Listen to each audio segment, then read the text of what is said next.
Hello everyone, my name is Alan Hall and I've put together a little CAD model here to help show what's going on with a common problem on your typical lawnmowers, garden tractors, anything with a V-twin or anything that's 10, 20 horsepower tractor. It's got those big Briggs and Straton Kawasaki engines in them, and you've got these valve assemblies, and for some reason you've noticed your tractor isn't running good, it's losing power, and you get on a hill and it bogs down or it's sputtering and popping, and you go online to find out what's wrong with it, and typically you're going to find out that you're going to have bent push rods. So I put together this CAD model for our discussion to show you what's going on and talk about some of the solutions to this problem. And I think I've come up with a pretty good one. It's going to save you hundreds of dollars. You're never going to have to buy a head. You're never going to have to take the head off, and it completely cures this problem.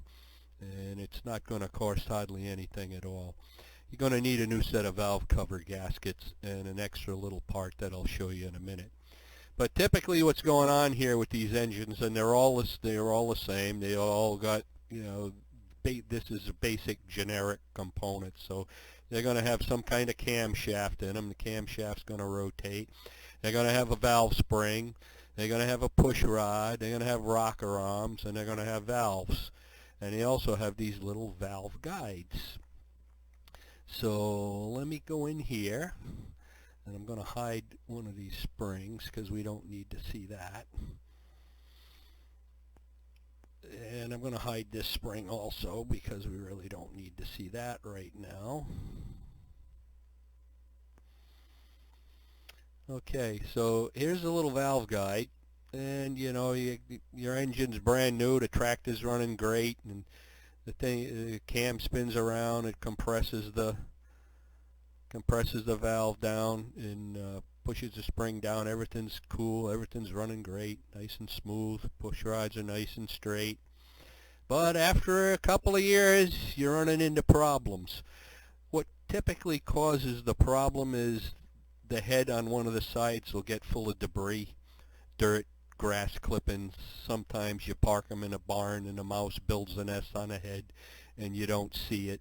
And that causes a problem because this aluminum block has a differential thermal coefficient of expansion relative to that valve guide sleeve.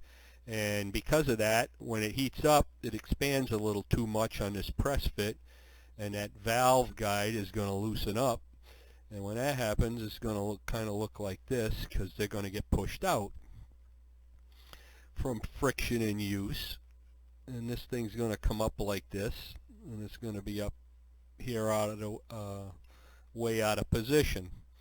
When that happens, and you shut the engine off, if you happen to be unlucky and shut the engine off when this thing's sticking up like this, that block's going to cool off, the head's going to cool off, it's going to recapture, shrink back on the valve guide, and the valve guide's going to get stuck there, and it's going to be out of position. So you've not mowed the lawn for a week or so, or 4 or 5 days, you come back out to turn it on and start it up, and the first thing that happens is that cam is going to push the push rod up, but look what happens over here. You're going to run into that valve guide that's stuck up, and now it can't move, and something's got to give. And the valve guide never gives. It's always the push rod. So as soon as you do that, you keep pushing on the push rod, it can't go anywhere because that sleeve is sticking up, and now your push rod is bent, and all of a sudden the whole valve assembly just not working anymore. So you're going to end up with needing new push rods, but you can salvage these push rods. Imagine taking this thing out on a square flat plate somewhere, and you roll it across the corner, hang it out on the corner like that, and you put the bent side up, and you can tap it with a ball peen and straighten it out. They typically don't get too mangled up in there, but they get mangled up enough so the cylinder doesn't work anymore and the valves are not moving. But you can roll it back and forth on here and get it in different positions and just keep tapping it, tapping it. The repair I did, I got them dead straight, and they're not hardened, so it's easy to do, and that's going to save you 10 or 15 bucks right there, not having to pay for the push rods if you want to take the time to fix them yourself. Not hard to do. Anyway, so now you got this problem of this valve guide sticking up in here. How are you going to fix that? So I'm going to hide this part so we can see it a little better. Let's do a little section view over here so we can see. Notice that, like I said, your valve guide is popped way up. It should be down here like this, but typically they move up quite a bit. So let me swing that around, shut this off again. So when those valve guides pop up, typically you can see this part is rusty up here, and this looks pretty clean and smooth, and there's a little line. And what you got to do is you got to get a measurement from the top of that surface to that line there. That's originally how high that was sticking up above the surface. You might be lucky, and the exhaust or the intake, whatever the opposite valve assembly is, may not have moved, and you can just put a vernier on there and measure how much that's sticking up for the surface. And you need to know that because you're going to need one of these. And this is how you fix this problem. I'll show you this component. This is basically it's just a flanged washer. Spin it around so you can see it. Now you can make these on a lathe, and what's going to happen is you're just going to take this thing and pop it over the top of that valve guide there, and that hole's too small for the valve guide to go through, so it's going to be able to push down on it. Let me get out of here and I'll show you that. Alright, I gotta fix these mates down here, unsuppress these two. Alright, so you stick it over there on top of the valve guide, and you can do all of this without taking the head off. Like I said, you got the valve, the rocker arm off, you got the springs out, the keepers, all of that. So now you just pop that over the top, and you put a socket on here, and then you just tap it down with the hammer until it hits the surface down there like that. Let me do a section just to check it. Close enough. So you tap the valve guide is captured in that little washer. The socket wrench is sitting out on that flange. You tap it down until you get it right back onto the surface, right where it needs to be. Okay. Now it's still a little loose in there, but what's going to happen is once you've got that tapped down, you put the springs back in. Let me show this one instead. You can hide that one. Okay, now that spring is going to sit on top of that flange, and what that's going to do for you is that spring is always going to hold that guide down because you can't lift up anymore. Even if it gets loose, it can't go up. So the spring is going to keep it in position. Now once you get your springs and rocker arms back in, and let me show that component again. Let me take the section off. Once they're back in, the assembly is going to work just fine. Again, the spring will compress because the valve guide is way down low and you're never going to hit it. So one thing that's important to remember, I just remembered this, when you're doing this replacement job, when you take the rocker arm off and you pull the cap washer up here on the top and the keepers, and you pull that spring off, typically they could be horizontal, they could be vertical like this. You want to make sure that the cylinder head, which I'm not showing here, is up in the up position.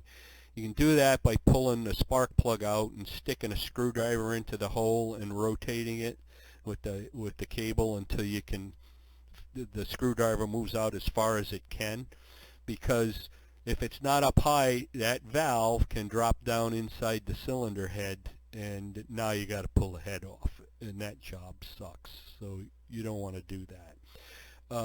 Another way to ensure that the valve doesn't drop in, once you get the valve turned up, like I said, pop a screwdriver into the hole where the spark plug used to be. Then you take a piece of rope, old cotton rope, clothesline or something like that, and with a screwdriver just push the rope into the cylinder head and you fill it up with the rope, and that holds the valve up so you're not going to lose the valve. The push rods will be just loose when you pull the valve cover off. If they're bent, you're going to see they're bent. They're going to be just dangling there. And it doesn't take a lot of bend. It might still be in contact with the rocker arm, but it doesn't take a lot of bend in them before the rocker doesn't move far enough to open or close the valve.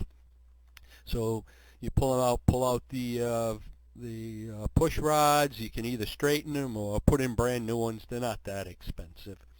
Anyway, you're going to need that part right there, that little washer part. Now you can make those on a lathe. Let me open that separately so you can see it. It's a pretty simple little part. You're going to know how deep to make the pocket. That's how high from that surface to that surface right there. You have to know that distance because that's how high the valve guide was originally sticking up out of the head. And then you're going to need to know this ID so that the spring fits over it. And you're going to need to know that clearance hole for the valve because you want to make it bigger than the valve stem. You don't want that rubbing on the valve stem. You want this pocket right here to have a relatively close fit so that it fits over the guide without a lot of rattle in it, the valve guide. Anyway, a little short piece of steel, turn that on a lathe, no time flat. Now, if you don't have access to a lathe and you can't make them, I'll put a link in the comments, my email address, and if you can hold off a week, you send me an email and I'll make you a pair or 4 if you're doing both cylinder heads. You only need 2 for one side, so you'd need 4 of them if you were going to change both heads out. When you do, get yourself a set of new valve cover gaskets. But and buying the push rods it's typically not that expensive. But as I said, you can repair those by tapping them with a ball peen, and they work just fine. I repaired mine that way. I did this repair to my John Deere tractor, and it's been running for 2 years with absolutely no trouble at all anymore. Anyway, for those of you guys out there that own the businesses and you're doing the small engine repairs, typically you'll have a lathe to do that. I would appreciate it if you found this a good solution and you try it and it works out well for you. If you get a chance sometime, just pop me an email with a PayPal, $5 or $10. I'd really appreciate it. It's going to save you literally hundreds of dollars and your customers hundreds of dollars for new heads that you don't need to buy. And I'm an old guy, retired now, so every little bit helps, and I certainly would appreciate that. Other than that, I hope you feel like you want to give it a shot.